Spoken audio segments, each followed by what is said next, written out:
Hello everybody, welcome back to the Bayfields Light Railway, and today we're looking at this, which is the brand new NGG11 Garratt Locomotive from Garden Railway Specialists.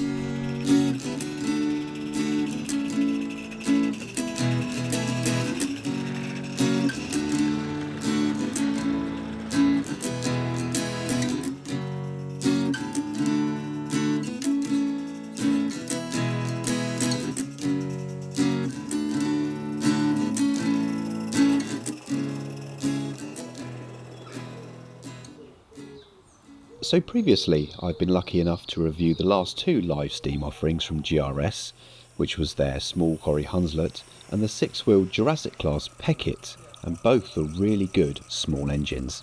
But for their third live steam offering, GRS have gone completely in the opposite direction and have commissioned Bowande to produce this, a 1/19th scale live steam model of the first Garratt locomotive to enter service on the 2-foot gauge South African railways, the NGG11.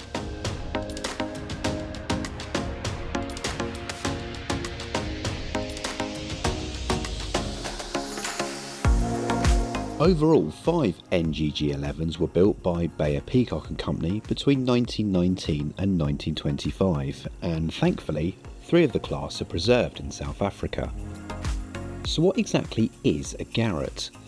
When a powerful locomotive was needed to negotiate tight curves and track weight restrictions on various railways around the world, British engineer Herbert William Garratt designed a locomotive which articulated into 3 parts.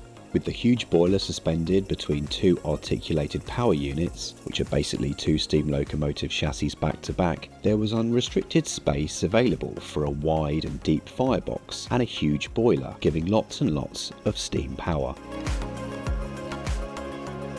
Another feature was the spreading of the weight of the engine over a great many axles, which was ideal for crossing weaker bridges and track work. Plenty of fuel and water could also be stored in the huge tanks and bunkers at either end of the loco, which was essential for long distances across the terrain of South Africa. The loco could also then be manned by a limited crew. Impressive, isn't it? So straight out the box I can already see the level of detail on this model really is something else. As is, from what I can see, the build quality. Whoever designed this has done a seriously good job. So let's look at the aspects of this loco and then give it a run. So for this review, GRS kindly lent me the second pilot of the NGG11, looking lovely in its photographic grey livery. I should mention that I'm not being paid for this review, so I will of course be giving my honest look at this locomotive. So with that down, let's get into the model and check out the specs. The loco is dual gaugeable between 32 and 45mm and includes insulated wheels and a sprung chassis. It's gas fired using 2 poker burners, of course has a displacement lubricator, a Goodall top-up valve, water gauge glass and a chuff pipe fitted as standard. Once all 16 wheels were safely down on the rails of my Bayfields Light Railway, I first checked that the engine would actually go around the track, and on careful testing of the loading gauge I was pleased that this loco would negotiate my 4-foot 3-inch radius curves, although I am told the loco will handle 3-foot 6-inch radius curves. With the loco standing on the track, I could really admire its presence. The grey livery and lining is superbly realised and very crisp, although I think my preferred livery would be plain black with a dark grey smoke box, as per the archive photos that I have studied of the prototype in South Africa. It's important to note that this model is not an exact model of one particular engine of the 5 NGG11s built. I can see that the model incorporates various aspects of each. Cab and roof profiles, cylinder details and buffer beams all varied between the 5 locos, but to be honest, only the very die-hard NGG11 experts would notice these differences, and they certainly didn't bother me at this stage. I managed to obtain some basic drawings of the loco, and in taking the basic dimensions, like for example the distance between the wheel centres, wheel sizes and the distance between the pivot points of the power units, everything is near enough to scale for 16mm. Generally nothing is out of proportion or looks wrong. However, on showing the model to others, one aspect was pointed out, that there is actually a relatively large gap between the back of the cab and the rear of the coal bunker. This certainly seems to be overscale, and I think it could have possibly been reduced somewhat and still not foul the locomotive's ability to articulate through tight curves. But I can see why this was done, as it also gives a bit more room to operate the gas valve and the blowdown valve. In order to accommodate this, I think the boiler is slightly shorter than the scale size. Again, this doesn't bother me personally, but I understand that it is noticeable for others. The cosmetic parts on the model were very well produced and engineered. I particularly like the opening windows on the cab, although I do feel like the screws that have been used could have been hex head or even painted black. This would have made them look much neater. There are large round headlamps fitted to the front and back of this loco, but on this pilot they did not contain lenses or bulbs. The front water tank does lift off, and there is plenty of space here for electronics if you wanted to add a bulb to the headlamp. The large gas tank is located in the rear bunker, under a nice coal load that lifts off by pushing up 2 stanchions underneath. Filling the tank with gas is just the same as with any other live steam loco. It just takes a long time as the tank's so big.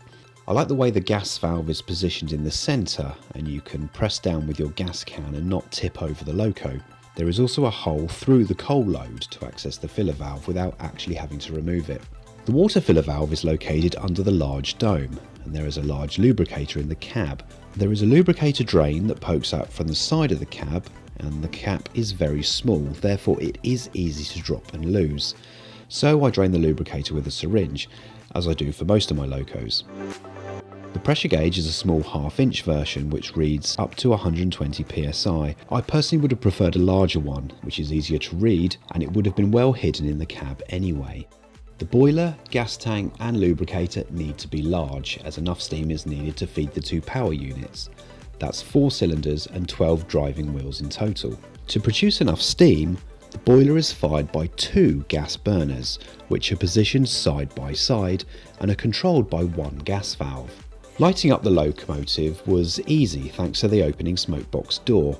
However, here is a sticking point to be aware of. In order for the loco to produce enough steam, both burners need to be lit. I tried to use a small inspection mirror to look down the flue tubes, but this fogged up.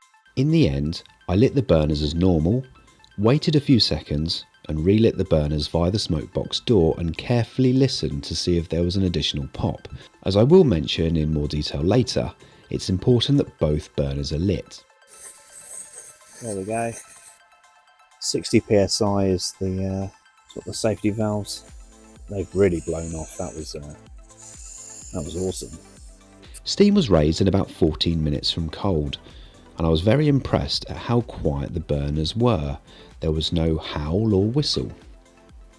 The second pilot was equipped with 2-stick radio control, an i6 2.4 GHz unit that I use personally, and therefore I was very happy with this. The model is also available with the Fosworks unit, which is also great and extremely popular. When it comes to either, it really comes down to personal preference. The RC gear, being the receiver, battery and switch charge port, are located neatly in the tender. A 4x AAA battery pack powers the 2 servos, one on the regulator and one for the forward reversing of the power units.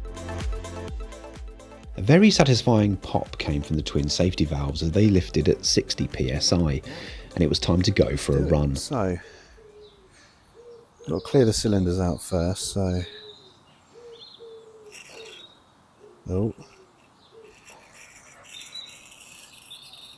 Oh, that's nice.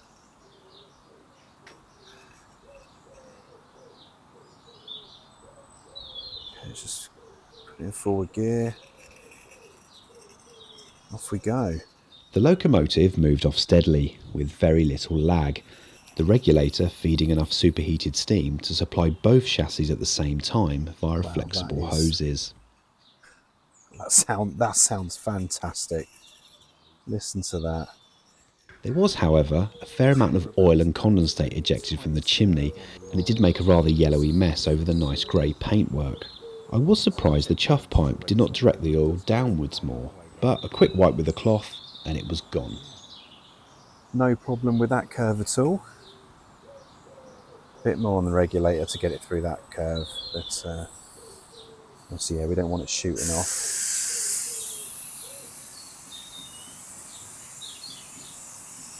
Look at that safety valve, brilliant. There we go.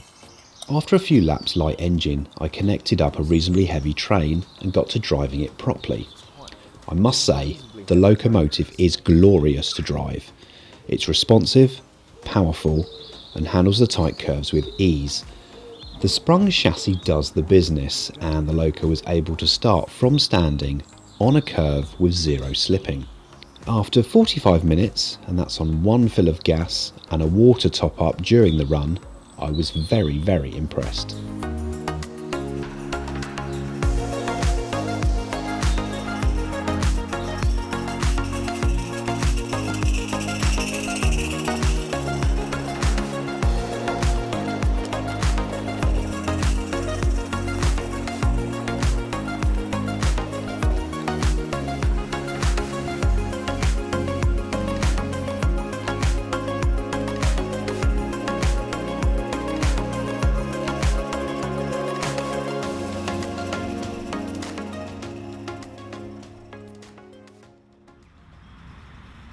The NGG11 is completely overpowered for my little railway, so I decided to take it to my model engineering club in Guildford for an evening's test on the gradients of the club's garden railway. Joined by a few fellow members, we really put the loco to the test and studied it closely, and I'm most grateful for their added input.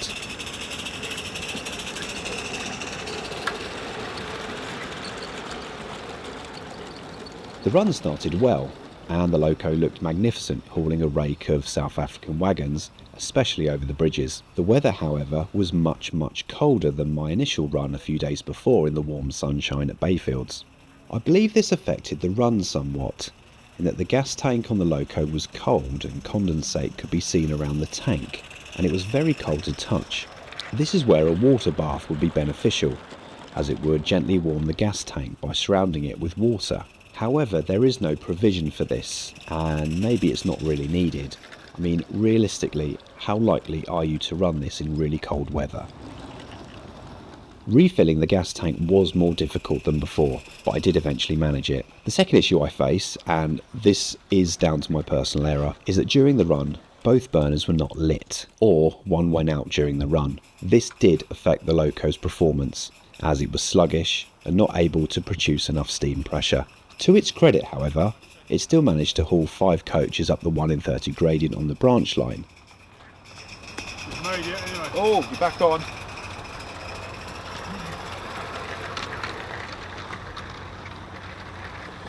What an adventure. The run at Guildford was certainly beneficial, if somewhat disappointing, mainly due to my experience with managing the loco's burners, and the cold weather generally putting a bit of a downer on the proceedings. So a few days later, I took the NGG11 over to Graham White's superb Blackwater Valley Railway, just down the road from me. We were blessed with 18-degree sunshine and looking forward to another run.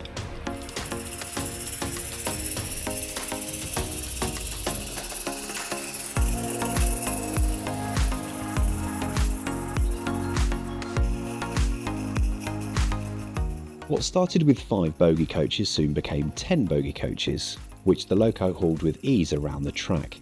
Listening to the Garrett's exhaust chuff, piloting its train along the tracks of the BVR, it was honestly fantastic. We had the loco in steam for an hour and a half on 2 fillings of gas and regular top-ups of water, and the gauge glass does seem to be very accurate.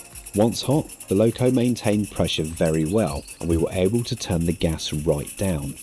We could have run the loco forever, but sadly there are not enough hours in the day. Shunting, forwards, backwards, slow and fast, the loco performed impeccably and was so much fun to drive. The key is making sure both burners are lit.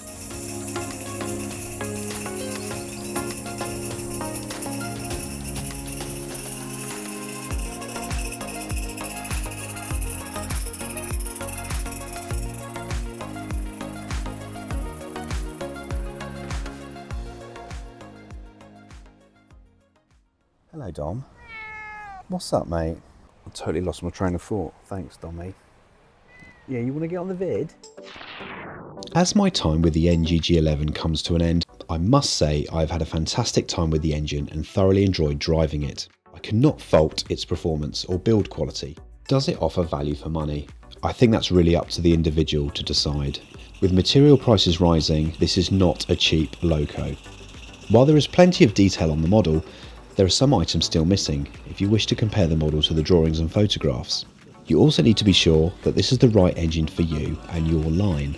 This engine needs a long garden railway with long trains to really get the most out of it.